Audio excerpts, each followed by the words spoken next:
আসসালামু আলাইকুম everybody, welcome to our channel Mushfiq the banker. আমি মুশফিক বলছি। আজকে আমরা কথা বলবো কিছু সতর্কতামূলক ব্যাপার নিয়ে। আপনি বিকাশ ইউজ করেন, রকেট ইউজ করেন, নগদ ইউজ করেন, আপনি ব্যাংকের অ্যাপস ইউজ করেন, যাই ইউজ করেন, হ্যাঁ, আপনি এই ব্যাপারগুলো সবসময় সিকিউর রাখতে হবে। আপনি কিভাবে সিকিউর রাখবেন? অনেক সময় আমরা দেখি এই যে ও বিভিন্ন ক্লায়েন্ট বা আমাদের নিজেদের আত্মীয় স্বজনের মধ্যেও অনেক রকম ব্যাপার ঘটে যায় যে বিকাশের পাসওয়ার্ড হ্যাক হয়ে গেছে বা কেউ ফোন দিয়েছে, ফোন দিয়ে বলতেছে যে আপনার বিকাশের পাসওয়ার্ডটা রিসেট করছি বা আপনার কিছু তথ্য জানতে চেয়েছে। এই জিনিসগুলা কখনো মনে রাখবেন, ব্যাংক, বিকাশ, নগদ কখনোই আপনার কাছে ফোন দিয়ে, আপনার পার্সোনাল নাম্বারে ফোন দিয়ে আপনার কাছে কোনো রকমের তথ্য জানতে চাইবে না। নো ইনফরমেশন, মানে কোনো তথ্যই তারা কখনোই আপনার কাছে জানতে চাইবে না।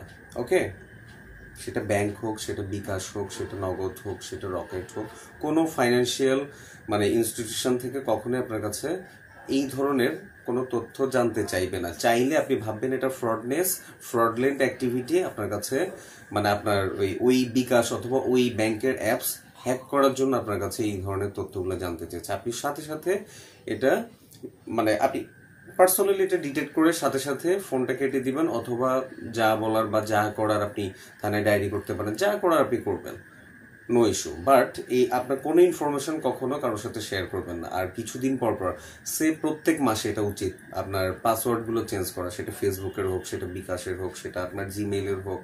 মানে এখন প্রযুক্তি যত ডিজিটালাইজড হচ্ছে ডে বাই ডে, আপনার প্রত্যেকটা জিনিস কিন্তু ততটুকু রিস্কি হয়ে যাচ্ছে। সো এগুলোকে সিকিউর করার জন্য আপনি টু স্টেপ ভেরিফিকেশন ইউজ করতে পারেন। আপনি প্রত্যেক মাসে একবার করে আপনার এই জিনিসগুলার, আপনার অ্যাপসের, আপনি তারপরে এই যে ব্যাংকের অ্যাপসের, তারপরে আপনার বিকাশের, নগদের, রকেটের, তারপরে আপনার ফেসবুকের, আপনার জিমেইলের, আপনার এই জিনিসগুলোর পাসওয়ার্ড প্রত্যেক মাসে একবার করে চেঞ্জ করেন।